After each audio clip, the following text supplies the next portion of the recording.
I'm Renee Williams. And I'm Billy Thomas. And welcome to another edition of From the Woods Today. You know, we've been kind of on this kick of trying to figure out how things are surviving during winter, and we're going to do it again today. I know. I am so excited about today's show. We have a brand new guest, awesome. A first timer. Yes. We're going to have joining us here in just a few minutes. I'm Dr. Sybil Gotch. She is a new faculty member here in our Department of Forestry and Natural Resources, and we're going to learn a little bit about her, but she's also going to be helping us understand how trees and plants survive winter. So really wondered that. Yeah, So I thought, well, if I'm wondering, maybe our folks out there are too. I mean, there's a lot of water in them, and what happens when it freezes outside, right? So yeah, we're going to learn some of that stuff. We really appreciate Dr. Gotch for doing that. And then we have our resident forest health expert here, Dr. Ellen Crocker, and she's going to be talking about something that's been in the news a lot, and people are probably going to be seeing more and more of honeybug. The spotted lanternfly. Yeah, so we're going to be talking about that, but it's really important that folks are aware of that and know what's going on. And we're just so thankful to have Dr. Crocker and her Forest Health Lab and all the work that they do, really trying to protect our forests here in Kentucky, to try to share some good content with us. So really excited to have you all with us as well. We are in the studio again. And like I said, if you were with us last week, we were on a remote location, but we're back here on the campus of the University of Kentucky today, and we're really excited to get started. If you have questions for our presenters as we go along and you're on Zoom, you can use the chat function. And if you're on YouTube, you can hit us up via email at forestry.extension@uky.edu, and we'll respond to you that way. But really excited about today's show and having a brand new guest. It's always so exciting. Let's go ahead and get her on. So Dr. Gotch, if you'd like to turn your camera on and join us, welcome to the show. We really appreciate it. Hi, thanks for having me. So tell us a little bit about yourself, so kind of people can kind of understand what you do here at UK. Absolutely. Well, I joined the department last January, so just been here a little bit over a year. And as Billy said, I'm an ecophysiologist. And so what that means is that I'm really interested in understanding how plants do what they do, like the mechanisms, how they're able to survive stress or how they're able to withstand changes in climate, things like that. But I really am interested in putting those mechanisms into the larger context. So what does it mean when a plant can succeed or not succeed? Like really trying to understand the mechanisms, but on a larger scale. So that's what we're into. And we have research in Costa Rica where we're looking at tropical montane cloud forests and how they're being impacted by climate change. We also just recently started a program in Robinson Forest where we're interested in understanding how variation in microclimate and microtopography influences the ability of trees to succeed. Awesome. It's really cool. Yeah. I've had a chance to see one of your seminars or here in the building, and some of the work you're doing is really fascinating. So while we do have you on for this topic today, we'll love to have you on in the future as well with some of your other great work that you're doing. But today you're talking about something that, we've been wondering about a little bit, right? Yeah. How do these trees survive, know, the plants? What do they do during the wintertime? Because like you said, they are made up of water too. So why aren't they just freezing inside and dying off? Right. That's a beautiful question. Yeah, that's a really great question. When I go walking in the woods in the winter, which I love to do, I'm always thinking about those things. What is this plant doing? What is this plant doing? And observing the differences that we see. So I'm happy to share what I've learned on this topic. Okay. Should I share my slides? Get started. Yeah, we're excited. So I guess the first question we have for her, is why is temperature an issue in the first place? Right. So let's start off there, I guess. Yeah, that's a great question to kick us off with. Basically everything that happens in the plant is influenced by temperature, right? The magic of photosynthesis, where plants can make their own food, respiration, the process by which plants are converting energy for other processes. All of those things are influenced by temperature.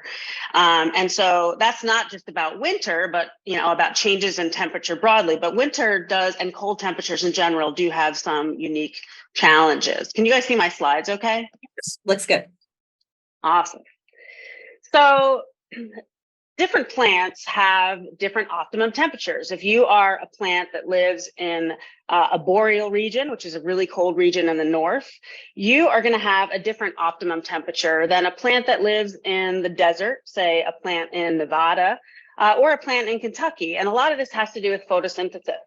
So photosynthesis is this chemical equation here that I make all my students memorize because it's so important.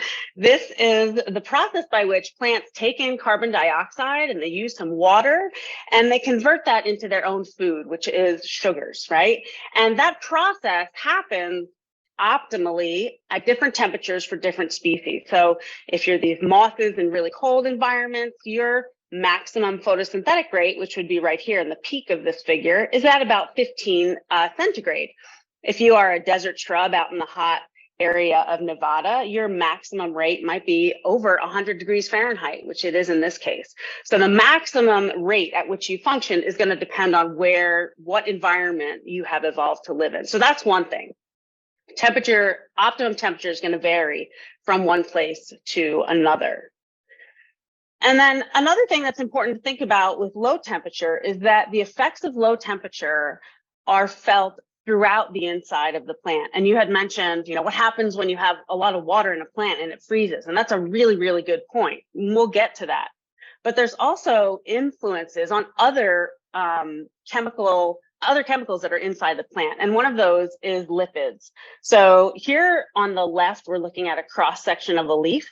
And all of these little cartoon things, these are all cells. And cells are basically kept together by lipids. So we're thinking about fats, basically. And so what's important to note is that these molecules move around at different rates with different temperatures. At low temperatures, the molecules are moving very slowly, very sluggishly, how we feel when we're outside walking in the cold. At warmer temperatures, those molecules are bouncing around more rapidly. That influences what is called the plasma membrane. So the plasma membrane is depicted down here on the lower right. And the plasma membrane is comprised of these lipids that are in a layer together. Now, if you think about butter, when it's in the fridge, it's pretty hard, right? If you take that butter out of the fridge, it gets a little softer. If you put it in the microwave, it turns to liquid. So the same thing happens with these lipids inside the cells of plants. And animals have these same membranes as well. It's just that animals can move around to keep themselves warm, or they can congregate, or they can go inside and turn on the heat, whereas these plants are stuck outside. So they have to deal with these fluctuating temperatures. So when it gets really cold, the lipids kind of get hard. And that's a problem because cells need to communicate with one another. The products of photosynthesis, those sugars need to move around to wherever they're needed in the plant. So the colder those temperatures are, the harder it is for the cells within the plant, within the leaf in particular, to communicate, right? So that's certainly an issue. Another issue, as you already mentioned, is ice. So inside the plant, if you have ice in particular inside the cells, those ice particles, or they nucleate, they will expand and they will burst the cell. So it actually can destroy the cell. So having ice inside cells can be very, very problematic.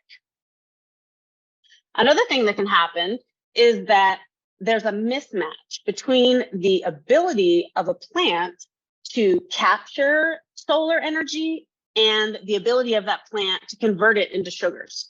So what we're looking at here, these are results from an experiment. And the upper picture shows a plant at 24C, so that's like what, in the 60s, at 300 micromoles of light. So that's a moderate amount of light. So moderate temperature and moderate light. And the red here is showing very high efficiency. That's 80% of the efficiency, meaning 80% of the light that's coming into the leaf is being converted into sugars. But these latter three examples, these are all at colder temperatures, 4C, which is what, like almost 40, something like that, in very high 30s. So in those colder temperatures, the only time you have high efficiency is when it's dark. At those cold temperatures, as you increase light, which you see here at 300 and at 600, the leaf is showing more blue colors, and the blue colors relate to an inefficiency of the plant to be able to convert that light into sugars. And so there's this mismatch. Plants can continue to bring in the light when it's cold, but they can't, because they're so sluggish, they can't convert it into sugars, and that can cause problems. What happens is reactive oxygen species will increase inside the leaf, and that will actually cause physical destruction to the cells. So that's another big problem. that can happen. Now, in places where, like Kentucky, where we have huge swings throughout the season, you can see changes in efficiency. So that's one way that plants can sort of deal with winter temperatures. They can change their efficiency. And we'll talk a little bit more about that as we move on. Well, I see that temperature is definitely important. Right. So how are these plants dealing with the cold and then the freezing temperatures? Yes, exactly. So I talked a lot about problems. What about some solutions? Well, the most obvious solution that we see out there all the time is deciduousness. Plants will have leaves that are not very cold hardy, or they're not really able to deal with these really cold temperatures. Leaves are generally more vulnerable than stems and trunks and roots. And so deciduousness is one of the main ways that plants can deal with winter temperatures, is to get rid of those vulnerable organs. It also allows those nutrients to be recycled and then to be reutilized in the spring. And I should say that deciduousness is not something that has evolved just to deal with winter. You also see deciduousness in tropical environments where it's very dry for part of the year. So I've worked in tropical dry forests where it doesn't rain a drop for 6 months. There's a lot of deciduous trees there as well. So deciduousness is a strategy that's evolved to deal with stress. And we see it here as a way to deal with winter. Yeah, so that's the most obvious one. Yeah, definitely. Yeah, we do. We take it for granted. One of the other things that plants can do is change some of their structures. So this is a holly, American holly. And oftentimes for plants that have to withstand the winter, or that they don't drop their leaves, they're not deciduous, they tend to have really dark leaves. So if you think of holly or rhododendron, some of the other understory shrubs, they tend to have dark leaves. Why do dark leaves matter? Well, dark leaves are better able to bring in the energy of the sunlight and to warm their own tissues. If you have a white leaf, right, just like if you think about roofing material, a black roof is going to absorb more of the sun's rays than a white roof. And it's the same with leaves. So white leaves are reflecting the sun's energy, whereas dark leaves are absorbing it. So these holly have these dark colors so that they can absorb more of the sun's rays and stay warm. So kind of like don't wear a black shirt when it's 100 degrees outside. You got it. That's exactly right. Okay. And then another thing that plants can do is have a lot of hairs. Now, why would hairs be helpful? Hairs can actually increase what we call the boundary layer. So think of this as like a plant is becoming more like a furry bear. If you have more of a boundary layer, you're also able to trap in more heat, right? And so that can keep you warm as well. So hairs can be an important advantage. Think of like letting that beard grow, Billy, in the winter, or putting on that heavy that heavy jacket. Yeah, we were talking about a down jacket. Like a down jacket. Mm-hmm. Exactly. Another thing that plants do that withstand these cold temperatures is they have a thick layer of cuticle or waxes on the surface of the leaf. And that's what we're looking here in this image. This is a microscope image. And all of this structure that you see, it looks like little pinnacles. Those are all waxes. And that works in a similar way that the hairs do, right? Just increases that boundary layer, gives the leaves a little bit more protection from the cold temperatures. And then lastly, a really simple one is just leaf size. In the tropics, you tend to see lots of plants that have huge leaves, like our big leaf magnolia or our pawpaws, right? That looks more like a tropical leaf to me because I work in the tropics. In really cold environments, in boreal forests up in Canada, the leaves tend to be really small. So having smaller leaves means that you're interacting less with that environment, and it also helps to keep the heat and the energy inside the plant. So those are some structural things that plants do. There are also some behaviors, which I think is really cool. And rhododendron is my favorite example of this. People swear that they can actually tell the temperature by how tightly rolled a rhododendron leaf is. I think that's really cool. I've never actually tried that myself. That's an experiment I should try. But I'm sure many of you have seen this in the winter, right? That rhododendron kind of change what they're doing. And some people are probably thinking that they're sick when they're doing this, but actually this is a really cool trick that plants have to withstand cold temperatures. The picture on the left is a rhododendron in warm temperatures in the fall. the first thing that rhododendrons do in the winter is not actually roll up their leaves, but drop their leaves. You can drop the angle of their leaves, not dump them completely. But you can see here that the angle in the second photo, the angle of the leaf has changed. The leaf has started, it looks like it's wilting a little bit. But what's happening is that in the wintertime, we all know rhododendrons are living under other trees, right? So for most of the year, they don't have a very high light environment because they're shaded by everything above it. So as soon as the leaves of the canopy trees drop, the rhododendrons are kind of like in shock. They have way more light than they can actually process. And it would be damaging for them to keep their leaves horizontal. So what they do is drop their leaf angle a little bit to move away from the sunlight so that they can try and match up the amount of sun that they're processing and the amount that they can turn into sugars. Pretty cool trick, right? Very cool. And then, right? Rhododendrons are the best. And then as it gets cold, then they roll. So the rolling is a different process. That's about the cold itself. And the rolling actually helps the rhododendron to withstand freeze-thaw cycles. And freeze-thaw cycles in the winter and in the early spring are actually the most damaging for leaves because that's when you can have that ice inside that can pierce them. So these little cigar-like leaves create a little barrier, a little down jacket that can keep them warm enough to not have the impact of those freeze-thaw cycles. So that's one cool behavior.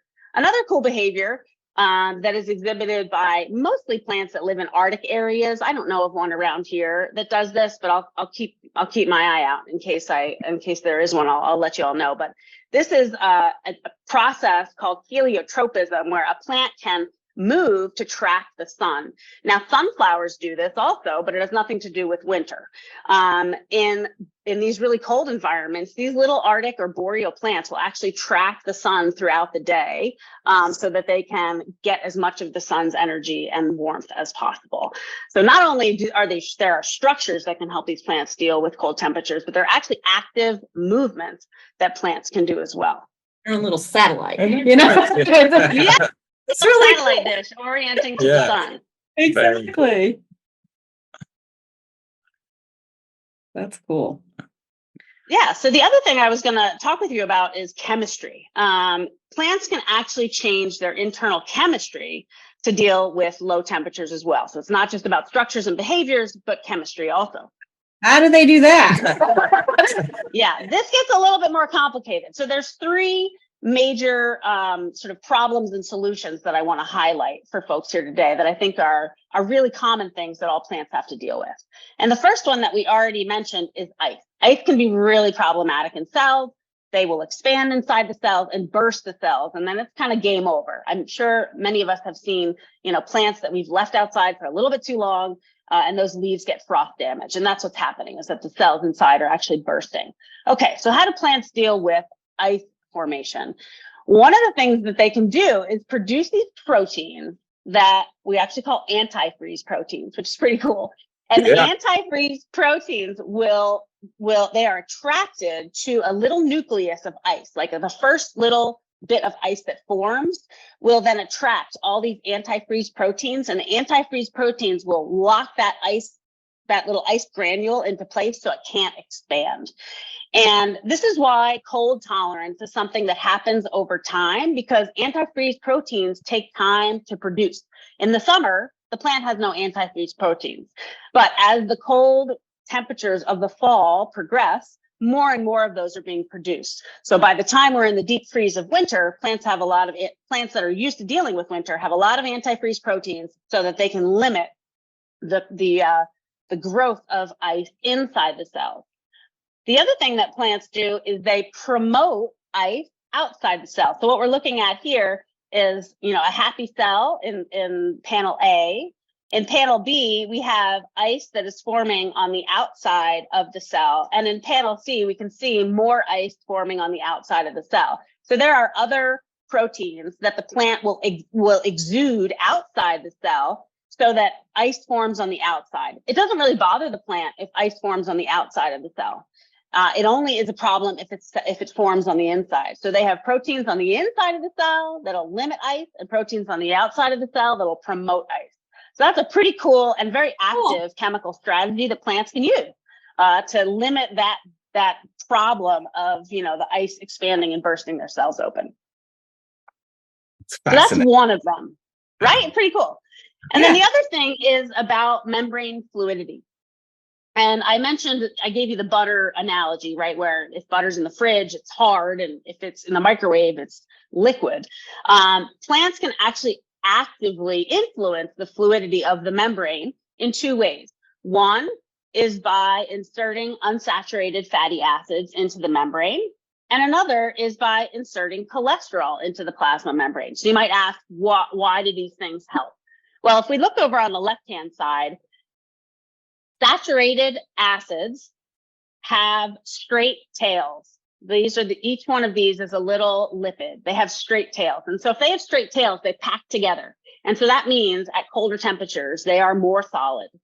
If they have unsaturated fatty acids, the chemical bonds in them cause actually a physical kink in the tail. And that keeps them further apart, even if it's cold. So that allows for better communication, even when the temperatures go down. So that's trick number one, is unsaturated fatty acids, which we can think about nutrition now. Like, why are unsaturated fatty acids good for us? Because it keeps our membranes fluid. So all our cells are talking to each other. This works for humans and for animals as well. And then the other thing is cholesterol. Cholesterol interacts really well with the lipids because they're both types of fats, right? So they can actually be inserted into the membrane, which is what we're looking at down here. And that also keeps those lipids further apart from one another, which allows for the communication from one cell to the next. So this is another active chemical way that plants can keep communication between cells happening even at low temperatures. I think and then the third I was going to say, I think many of us don't really think a lot about that or understand that there's all this stuff going on inside these cells of these. It's a plant. I mean, Right. We just take it for Well, granted. see, like I mentioned earlier, plants don't have the ability to go into a cave and hibernate or walk inside and turn on the heat. So a lot of the cool tricks that plants have, and they have a lot because they're stuck in place for their entire lives, has to do with chemistry, right? So it's things we can't necessarily see or appreciate, but there's a lot of that cool stuff going on inside these plants that can't move. So Very cool. And then the third one I was gonna mention has to do with this mismatch that I mentioned earlier between the ability to take in light energy and the ability to convert that into sugars. So the low temperatures make it less efficient, right? Plants are less efficient at converting that light energy into sugars. And so that's what we're seeing here. This is an overview of photosynthesis. And so on the left-hand side, what we have is the processes of converting light energy into chemical energy. And the chemical energy I'm referring to here are these compounds. And then these compounds in the middle run the Calvin cycle. And what the Calvin cycle does is make the food, right? So there's two major processes. And what happens is on the left-hand side, these processes can happen very quickly, even at low temperatures. But on the right-hand side, they are slowed down by low temperatures.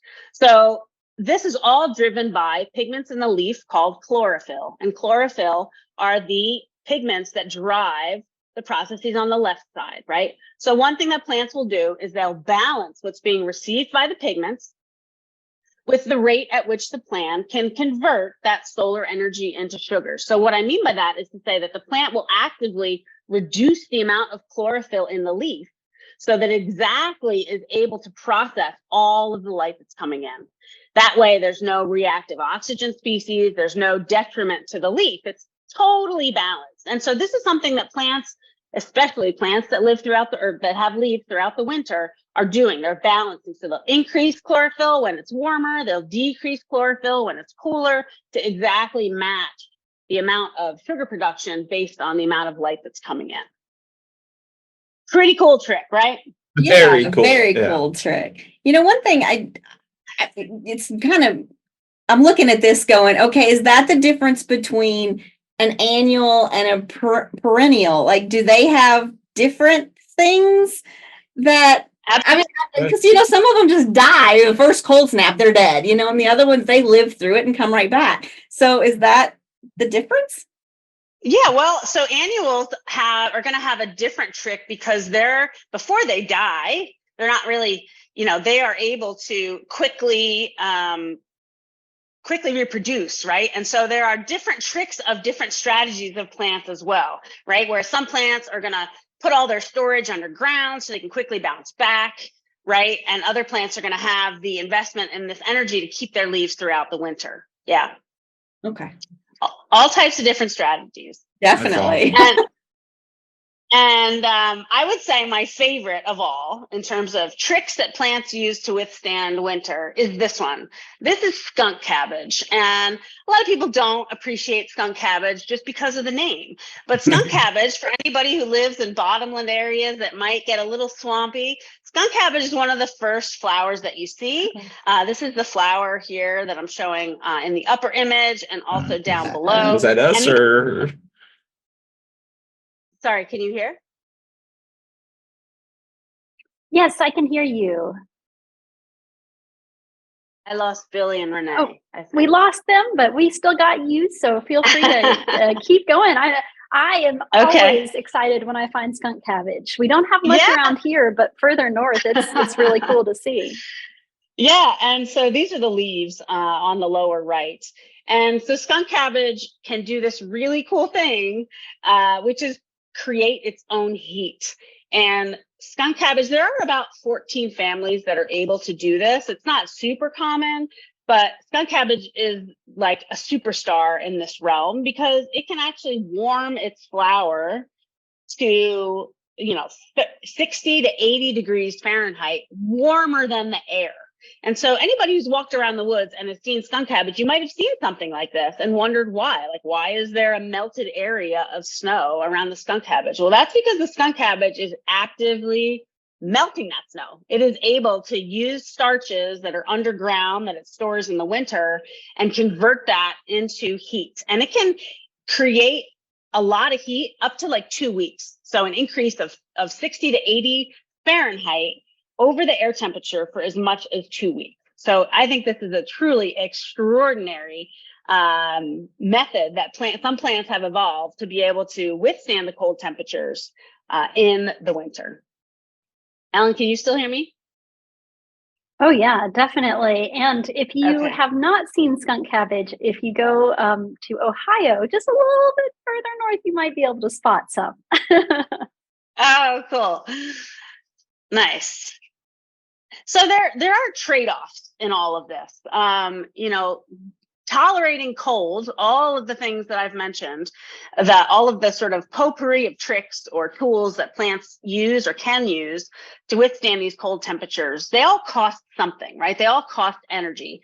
And that energy is not available for other things. And two of the things that are really important that they're not available for is growth or reproduction, right? So plants that are really good at tolerating cold tend to not grow as fast or not be as competitive in the growing season, right? They're going to be growing a little bit more slowly. That's not always the case, but that is often the case. But the positive is that they can grow throughout the winter, take advantage of high sunlight in the understory in the winter, and they can also take advantage of periods when there's less competition for light. So it's this trade-off, some plants can utilize light energy and withstand cold temperatures at the expense of growth and competition during other times of the year. But it all works out, right? Everybody meaning all these different plant species just fill different niches. So I hope that you've learned at least one or two new tricks. I'm sure I wanted to include some things that would be quite obvious, but others that might not be as obvious. But nonetheless, the idea was to highlight some of the structures, the behaviors, and the cool chemical reactions that plants can do to withstand these cold temperatures. And my email is sybil.gotch@uky. So if anybody has questions and wanted to shoot me an email, I'd be happy to chat more about that, or if there's already questions in the chat box. But thank you all for your time. Wow. That was awesome. It was awesome. Thank you so much. It's so fascinating. We often have an entomologist on here, Dr. Jonathan Larson, and a lot of times he kind of highlights things that, we don't think of often, right? Mhm. When we're out in the woods or whatever's going on. And I think you've given folks a lot to think about with how these plants can kind of adapt and overcome these harsh conditions to survive. So, Right. we won't look at rhododendron different, or we will look at them differently. Differently, forever. yeah. My hollies in the front yards I may not like. Yeah. No, they're really They're doing their they're thing. doing their thing. They Yeah. are, yeah. It They're tough. is. It is so cool. Yeah. Yes. Love it. Thank you Yeah. so much. We really appreciate My having you. pleasure. My pleasure. Yeah, and like I said, we'll look forward to having you on again in the future, Definitely. sharing some of the great work coming out of your lab. And I know you all are doing a lot of great stuff there, and we're delighted to have you here at UK. Appreciate it. Thank you. Thanks so much. You guys take care. All right. Thank you very much. Bye. All right, Good deal. moving That was on. cool. We have a new bug. Oh, yeah, I know. But fortunately, we have Dr. Crocker, too. So You can tell us all about this. she's a match for any bug. Yes, Yes. yes. I Dr. love your all's optimism. This is great. We've got a lot of Yeah. faith in you, right? Well, Long time. And I've talked with this group about this new bug, the spotted lanternfly, before, but in the spirit of thinking about, winter time and what we're seeing, especially kind of this time of year, things are just starting to leaf out, but we still don't really have the leaves on our trees yet. What can we see that might be different? And I thought this could be a good opportunity to talk about scouting for spotted lanternfly, because you can see it a little better right now, or at least you can see its eggs a little better right now, since we don't have all those pesky leaves around, right? Right. Yeah, so I'm going to talk a little bit about what spotted lanternfly is. It is our kind of newest invasive insect arrival, as well as this time of year and through the winter. If you're looking for its eggs, which it's a good time to do that, what might you see? So give you some things to scout for with spotted lanternfly, because the sooner we can find it, the better. And if you do happen to find some of those eggs, not only would it be great to report those to someone so we can have a better idea of where it is in the state, are there new infestations we don't know about, but you can also squish those eggs and squish that spotted lanternfly before it even hatches. I like it. We're looking forward. Thank you. Yeah, so a little bit of background on spotted lanternfly. I bet if you're watching From the Woods today, you've heard about this invasive before. Here's a picture of what the adult spotted lanternflies might look like. Honestly, they're kind of pretty, if it weren't for the fact that they are going to be a gross nuisance. They have these kind of polka dots and stripes on their wings. They look like maybe kind of small cicadas or large plant hoppers scurrying around on things. But the problem with them is that they congregate in large numbers and will suck the sap from plants, a really wide range of different species. So not only could that be a stressor to some plants, depending on how many spotted lanternflies there are and the plants they're feeding on, but it's just gross. It's just a gross thing. So imagine this is the tree in your front yard and it's totally covered with spotted lanternfly. Yuck. Not only is that just a lot of insects, but they are excreting sugary honeydew. Their excrement is going to be kind of sugary water. And when they do that, it's going to promote the growth of black sooty mold all over everything. And, that's gross for us in our landscape setting. But it could be really detrimental to plants in other areas, especially if you think about orchards and vineyards. This could be a real problem. So people are concerned about it and are really on the lookout for spotted lanternfly. So here is a little nymph of the spotted lanternfly in its younger stage before it becomes an adult, but after it hatches. And you can see it on its very favorite host plant of all times, a tree of heaven. Now, tree of heaven is an invasive tree that we don't want. You don't want on your property, you don't want in your woods, and you don't want in your backyard for a number of reasons. It grows really fast, it takes over, it seeds into everything and clogs it up. But if spotted lanternfly just stayed on Tree of Heaven, which is, I think their native ranges overlap where they're from in Asia. So if it just fed on Tree of Heaven, we'd be totally fine. It can maybe control some Tree of Heaven for us a little bit, although I don't know how effective it would be in that role. Unfortunately, though, spotted lanternfly doesn't stay on Tree of Heaven. It will feed on a wide range of other plants. While it feeds on or can feed on many of our deciduous plant species that we would have growing around here, as well as those in the landscape setting, it's really a biggest concern for our orchards and vineyards.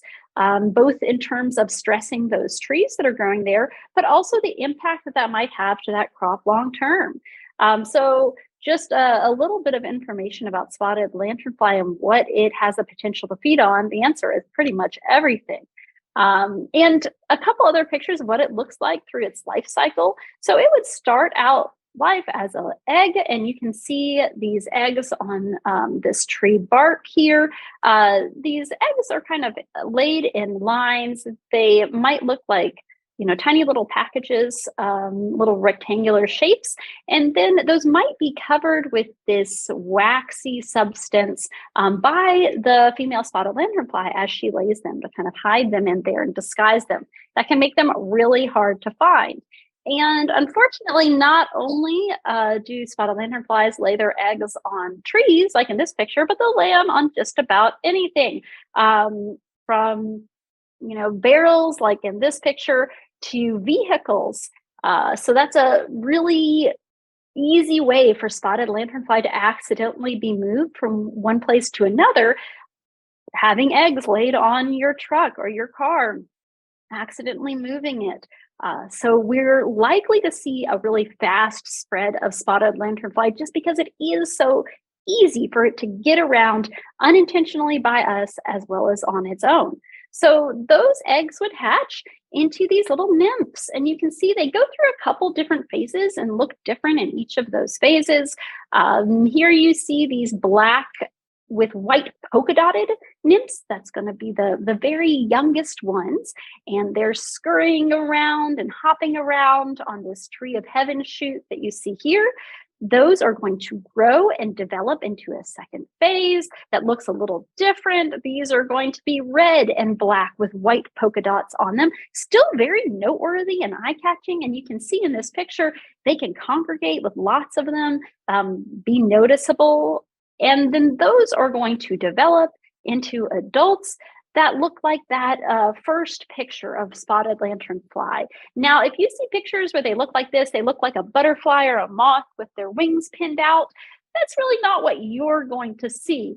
You can pin the wings out and it looks like that, but more often they're going to look like this, kind of scurrying around on the bark or branches or trunk of a tree or plant. So with that, where is spotted lanternfly right now? Well, here's its distribution across the eastern US at the moment. You can see that it's been present in this mid-Atlantic region for quite some time. Pennsylvania, Maryland, this is known to be a problem and a big nuisance. But more recently, it's been spreading out, and those are probably unintentional movement of spotted lanternflies on vehicles, on equipment, on different materials. And we recently had our very first positive infestation confirmed here in Kentucky. You can see right here along the border with Indiana, we've had a positive in Kentucky. And you might have heard about this last fall when that happened. Lots of news articles out and about. Spotted lanternfly confirmed in Kentucky for the first time in Gallatin County, and concern about that. And I think, to some extent, we don't really know what that's going to bring for our area. We know it's going to be a nuisance, and we know it's going to impact trees in our landscape setting as well as vineyards and orchards. From the forest setting, it's a little bit less clear what that's going to mean. Either way, it's another invasive that we don't want. And one of the things that is recommended for spotted lanternfly in areas where it is established is scouting for the eggs and squishing them before they hatch. that way you can at least hopefully prevent as much spotted lanternfly from emerging as would otherwise. Decrease both kind of its spread and potential damage there. So you'll see a lot of states where it's been established notices that you should kill them if you see them and squish them on site.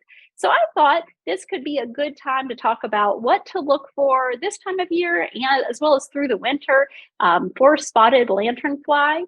I was able last winter to visit a positive infestation in Indiana. They've had spotted lanternfly for a little bit longer than we have here in Kentucky. And look at what those eggs look like in the woods. So what are we looking for when we're looking for spotted lanternfly? We went out and scouted them for a day with the Indiana Department of Natural Resources, who was trying to eradicate or at least contain the spotted lanternfly infestation. So a big shout out to them, and appreciate them inviting me down to check those out. So in this picture, you can see a tree. And what you might not see right off the bat is all of the spotted lanternfly egg masses. So right there, you can see a whole collection of 8 different spotted lanternfly egg masses on this one tree. You can imagine that in the woods, there are lots and lots of those, and they can be really hard to find. And I wanted to show you some pictures of what to look for if you're scouting for spotted lanternfly. Now, if this was one tree in a landscape setting, it would be a lot easier than kind of scouring a forested area, but hopefully giving you some different examples based on what I observed there in southern Indiana. So what to look for? I'd say the very first thing you could be looking for is trees with a lot of black sooty mold. If you see this tree right here, it's just covered with black sooty mold. Now, that's not the spotted lanternfly per se, but what that tells me is that that is probably the result of some insect, in this case, definitely spotted lanternfly, excreting lots of honeydew, that sugary substance that they produce when they are sucking the sap from trees. Imagine this little bug is sucking the sap from trees and plants. It's pipelined into that sugar water of the tree, so its excrement is also going to be pretty sugary. And when it excretes that and it gets on a plant, a building, your vehicle, it's going to be a great food source for this black sooty mold. So you can use that in your scouting to say, are you seeing anything like that? And there are some other things that can cause this black sooty mold, but if you're scouting for spotted lanternfly and you see this, it definitely merits further investigation to kind of see what's going on there. Signs of that sooty mold is a thing to look twice at. Another thing to look for would be sites with lots of tree of heaven. So spotted lanternfly can feed on lots of different things, but it really likes tree of heaven. And so if you have an area that has a lot of tree of heaven, that would be the first place that I would look for. And then I would look to see, are you seeing this black sooty mold on any of those trees? Another thing to look for would be those egg masses this time of year. So most eggs are covered with this gray mud-like coating that you can see right here. This is my hand holding a bit of bark. You can see some of them are covered up with this, and some aren't. You might kind of see right here and right here, you have those lines of eggs that have been laid, but they weren't covered up with that muddy-looking coating. And it's kind of easy to see them in that picture, but let's look at a few others so you can see the challenges there. Where do these eggs get laid? Well, everywhere. But it seems like the spotted lanternfly really like to hide them away. For example, under the flaky bark of trees. So you can see in this one, there's a couple little egg masses hidden away just under these flaky bark spots. Also, you can find them in hard to reach spots, which is tough when you're trying to squish them all. Here's an egg mass at the base of a tree right there. Here's an egg mass higher up in a tree, hard for us to reach for sure. And in this picture, you can see the technique for squishing and scraping those eggs is typically to use something like this device here that just anything that lets you squish the eggs and then scrape them off the tree. You want to squish them first so that you're not just scraping them off to hatch somewhere else. So it's kind of gross and you get splattered egg goo everywhere, but it also feels very satisfying to be squishing lots of spotted lanternfly eggs.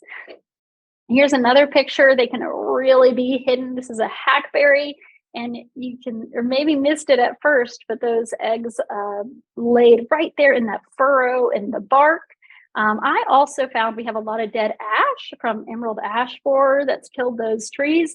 And it seemed like the spotted lanternfly loved laying them under the flaking off bark of those dead ash trees. So here you can see me peeling back some bark and this egg mass right in there. Unfortunately, these spotted lanternflies are very crafty and clever with where they lay those eggs. Here's another picture of me pulling off some bark of a tree that had been killed by the emerald ash borer, and you can just see all of the egg masses throughout here. And if you do see those, squishing them and then peeling them off of the tree. But if you're seeing anything like this in Kentucky, really what we want to know is we want to know about it. We want to know where you're seeing that. Maybe it's spotted lanternfly, but maybe it's something else. There are many other insects that are laying their eggs on trees. Some of them might be beneficial. Some might be other invasives that we don't want. So if you are seeing something unusual, whether it's spotted lanternfly or something else, really encourage you to report it. If you see something, say something. So you can report these types of things to your county extension agent, and they'll help you get them to the right person. In addition, there's some great technology out there to help you find and identify these species. I really recommend things like iNaturalist. If you're seeing something and you're not sure what it is, you can always take a picture with iNaturalist. Not only does that help you identify things, but it also reports it to a broader community that can follow up on anything potentially suspicious. So with that, I'm going to wrap up today and just encourage you to get out, scout your woods, whether we're talking about spotted lanternfly, spongy moth, or any number of invasive plants. Now's a great time to be scouting for those as well. Calorie pear is in full bloom. And while it's not the best time to manage for calorie pear, it's a great time to go out and flag your trees as they're flowering. It's going to be a lot harder once they're not flowering and don't stick out as much. A lot of other invasive plants have kind of started rolling already. Our bush honeysuckle is leafed out. Other things are a little ahead of the game with some of our natives. So, take advantage of this window of nicer, warmer weather, but still having our leaves off and scout for tree problems, invasive issues in your woods. Well, thank you, Ellen. We greatly appreciate it. I noticed that the other day I was driving down and I saw all of these pear trees and I was like, oh, Yep. yeah, they're coming. I know the pears are here again. It's a springtime thing, I think you bring up such a great point of kind of finding this stuff early, and managing it before it gets out of hand. So often we'll let problems kind of build and then it becomes really and if a you huge had just burden. done it when it was little, or you could have taken care of it a lot easier than when you have this massive amounts of it. So and Dr. Crocker, I really appreciate you encouraging folks as they're out in the woods to be mindful of this stuff, right? It's like you said, it's a great time to be scouting, not only for spotted lanternfly, but for some of these invasive plants that we have to deal with as well. So and for good things like beautiful spring wildflowers and morels. So as you're out scouting the beauties of spring, also keep an eye out for some of the things we don't really want to see spreading in your woods. Yes. Yeah. Certainly if you see something new you haven't seen before in your woods, you might want to figure out what that is, and let somebody know, or at least reach out to us and we'll try to help you figure out what you got. But exactly. All right. Well, Dr. Crocker, as always, we greatly appreciate all you do for the show as well as all you do for forest health here in Kentucky. Your lab is amazing, and the team that you've assembled to work on forest health issues is awesome. So we're very fortunate to have you here. Yeah. Well, thank you. It's always a pleasure to be on the show. Thank you. All right. Excellent. All right. Very good. Yes. Nice show topic. Two amazing guests. We had a first timer, Dr. Sybil Gotch. That was really awesome. It really was. Right. Yeah, I bet there's a lot of people who go back and watch that one. Oh, yes. I know I will. Just, I was like, what did she say exactly? It's really so fascinating. I mean, some of the stuff we learned in school, but, she did such a good job of kind of bringing it to life again. So a big appreciation to Dr. Gotch for that. And I think we still have Dr. Gotch and Dr. Crocker around. So here in a little bit, if people have questions, we can try to answer those. But Renee, another great show. Yeah, definitely. And, if you do go and what'd she say? You can go to fromthewoodstoday.com and that show will be posted probably sometime next week. So you'll be able to watch exactly what they said. And then you can, binge watch us if you want, because there's hours of content. Yes, no doubt. And I know it's about to become mowing season for a lot of you. So you can check out our podcast as well. So if you can't watch the show, you can at least listen to it and then maybe follow up on anything you need to. But as always, we do these shows for you all. We're trying to promote a good, sustainable use of our forests and wildlife and natural resources. And of course, it depends on you all out there. And so any way we can help you all be good stewards, take care of the wonderful resources that we have here in Kentucky, we want to do that. So, we've got a little link on our website, fromthewoodstoday.com, if folks wanted to let us know, something. Yeah, you never know. They might have seen spotted lanternfly and they're like, they need to let us know. You can go to fromthewoodstoday.com and click on that link, and you can even upload a picture there if you have a question on something. Yeah, no doubt. Or maybe there's something you want to learn about that others may want to learn about too. Let us know and we'll try to find a speaker to address that topic as well. But as always, thank you all for being with us each week. We greatly appreciate it. And as always, please let others know about this resource, because we're all in this together. And the more folks we have knowledgeable and aware of kind of issues going on here in our forests and with our wildlife as well, the better off we'll all be. Definitely. So until then, we'll see you next week at 11. Take care. Bye. Bye, everyone. From the woods today.